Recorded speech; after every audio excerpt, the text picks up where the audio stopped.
Obviamente que todos nós temos conhecimento das eleições que acontecem no próximo domingo, mas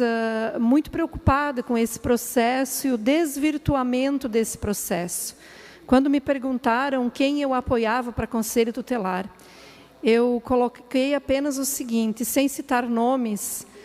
o critério: conhece o Estatuto da Criança e do Adolescente, tem disposição de proteger a infância, a adolescência e a juventude, tem disposição de acionar os poderes responsáveis na garantia dos direitos. Se tiver esses critérios, escolha a melhor pessoa, porque não é uma eleição de vereador, não é uma eleição de deputado, não é uma eleição para Assembleia Legislativa ou Câmara e Senado. Acho que a gente perde muito quando nós atrelamos algo que é uma grande conquista, que é o Estatuto da Criança e do Adolescente, que tem ajustes a fazer, que tem questões a serem melhoradas, reformadas, mas quando a gente mistura com partido, com a eleição do ano passado e com a eleição futura, nós destruímos os direitos da criança e do adolescente. Então, eu quero reafirmar aqui esse entendimento, esse compromisso e a certeza de que, no que depender desta casa, do Parlamento catarinense, eu tenho certeza que grande parte dos deputados, se não todos, trabalharão nessa dimensão do respeito ao trabalho que as instituições estão fazendo e na garantia dos direitos da criança e do adolescente. Dizer que nós nos aproximamos do ponto culminante de um processo que se iniciou já no mês de abril desse ano, com o lançamento dos editais do processo de escolha,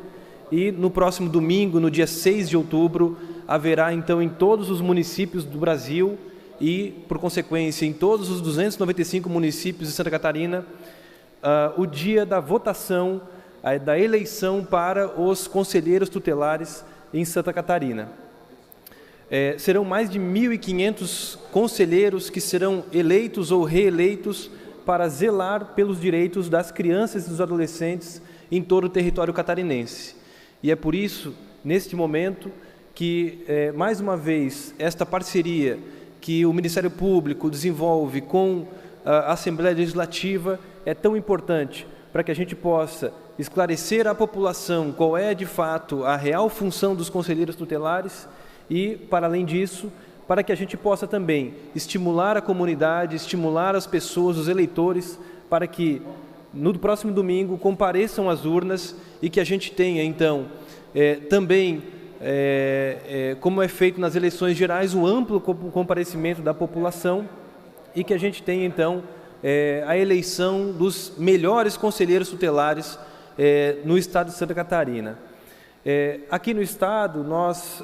tivemos, então, a felicidade de iniciar um processo, um projeto de parceria interinstitucional entre o Ministério Público, a Federação dos Municípios Catarinenses, o Conselho Estadual dos Direitos da Criança e do Adolescente,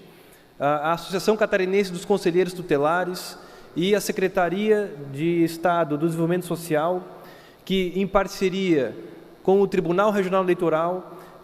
montou, então, um grupo de trabalho interinstitucional que serviu como um suporte, uma base para os 295 municípios do estado, para que eles pudessem realizar com tranquilidade, com segurança jurídica, este processo que se finda agora no próximo dia 6 de outubro. Nesta parceria com o TRE, senhor presidente, e aqui nós gostaríamos de agradecer, eu gostaria de agradecer publicamente a parceria do Tribunal Regional Eleitoral, na pessoa do presidente, o desembargador Cid Goulart, que nos recebeu e nos acolheu prontamente, acolheu os nossos pedidos. 119 municípios aqui do estado receberão urnas eletrônicas, os 119 maiores municípios aqui do estado, que correspondem a mais de 80% dos eleitores em Santa Catarina, votarão com urnas eletrônicas. Os demais municípios, aqueles municípios de médio ou até a maioria deles de pequeno porte, usarão as urnas de lona ainda, com a votação em cédula, mas também cedidas, todas elas de forma gratuita, pelo TRE. Algo que não havia uma obrigação legal do Tribunal Regional Eleitoral de prestar esse apoio, mas já desde o primeiro contato nós tivemos já essa recepção e essa parceria com o TRE. Concretamente, então, já que nos aproximamos deste ponto culminante do processo de escolha, seria muito importante que os senhores deputados e as senhoras deputadas pudessem, então, aproveitar esses últimos dias que faltam até o próximo domingo, para estimular, então, os seus eleitores, a população dos seus municípios, para que compareçam às urnas no dia 6 de outubro. A votação inicia às 8 da manhã e vai até às 17 horas. Nós temos um link no site do Tribunal Regional Eleitoral, em que as pessoas podem consultar os seus locais de votação, porque houve um agrupamento desses locais de votação, já que o percentual de comparecimento dos eleitores é muito menor, porque o voto não é obrigatório, o voto é facultativo. Então, é importante que seja divulgado também os locais de votação, divulgado também quem são os candidatos e divulgado qual é a função real dos conselheiros tutelares, sobretudo porque há uma vedação expressa nas leis municipais e na resolução do Conselho Nacional dos Direitos da Criança e do Adolescente de haver qualquer tipo de vinculação político-partidária com relação aos candidatos no processo de escolha dos conselhos tutelares. Então, é muito importante que também os senhores deputados tomem este cuidado para que não haja uma vinculação político-partidária nesse processo, porque são questões distintas e a causa da criança e do adolescente não é uma causa partidária, não é uma causa de uma cor ideológica, de um partido político, mas sim uma causa de todos nós. E nós temos, então, tentado evitar ao máximo a contaminação desse processo, também não só com relação à questão dos partidos políticos, mas também com abuso de poder econômico, abuso de poder religioso e outras condutas vedadas, como boca de urna, transporte irregular de eleitores, que nós temos acompanhado e apurado, porque o Ministério Público, por expressa previsão do Estatuto da Criança e do Adolescente, é o órgão responsável por fiscalizar este processo de escolha. Então, no próximo domingo, também todos os promotores da infância e da juventude, que têm feito um trabalho silencioso, um trabalho que não aparece na mídia, mas que estão lá diariamente atendendo as crianças, que estão atendendo os casos que chegam até as promotorias da infância, trabalhado em parceria com os conselhos tutelares e acompanhado todo esse processo de escolha desde abril deste ano, e que estarão então também nesse domingo de plantão para fazer a fiscalização e o acompanhamento da votação do processo de escolha do Conselho Tutelar. Concretamente, para os senhores deputados, senhoras deputadas, o que o grupo de trabalho, fala aqui em nome do grupo de trabalho composto por todos esses órgãos, poderia pedir para os senhores deputados e senhoras deputadas que então divulgassem este processo de escolha, porque no último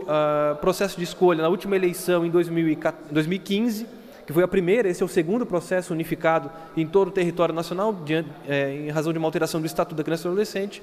nós tivemos uma média de comparecimento de apenas 10%, a média nacional de 10% de comparecimento dos eleitores. Houve municípios aqui em Santa Catarina com um nível de comparecimento de menos de 3%. É muito baixa o nível de legitimidade democrática que esse processo detém, se apenas 3% dos eleitores comparecem ao local de votação para depositar o seu voto.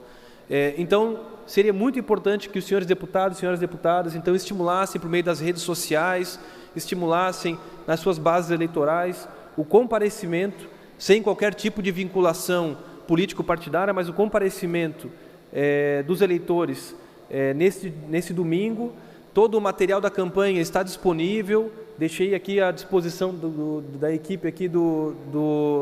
da Assembleia. Também no site do Ministério Público já há o link em que as pessoas podem consultar também o seu local de votação, podem consultar quem são os candidatos nesse processo de escolha. Então, é muito importante que os deputados e deputadas estimulem o comparecimento da população. No domingo, votem nos seus candidatos de preferência, nos seus municípios, e depois esses candidatos eleitos tomarão posse no dia 10 de janeiro do ano que vem. E é muito importante que os representantes do povo nesta casa que possam também acompanhar e valorizar o trabalho que é feito também pelos conselheiros tutelares, que nem sempre recebem a valorização devida da sociedade e do poder público em todo o Brasil. Então, queria agradecer novamente o espaço que foi concedido e pedir mais uma vez a colaboração e o apoio desta casa para que a gente tenha, então, no próximo domingo, uma votação expressiva, que a gente tenha pessoas de todas as idades, de todas as classes sociais, de todas as correntes ideológicas comparecendo para eleger os melhores conselheiros aqui, porque são eles que vão proteger as nossas crianças e adolescentes a partir do próximo quadriênio, porque o mandato é de 4 anos. Quanto mais pessoas comparecendo, melhor será esse processo, mais garantia nós teremos de que temos um processo de fato legítimo, democrático, e que as nossas crianças também estarão assim cada vez mais protegidas. Muito obrigado.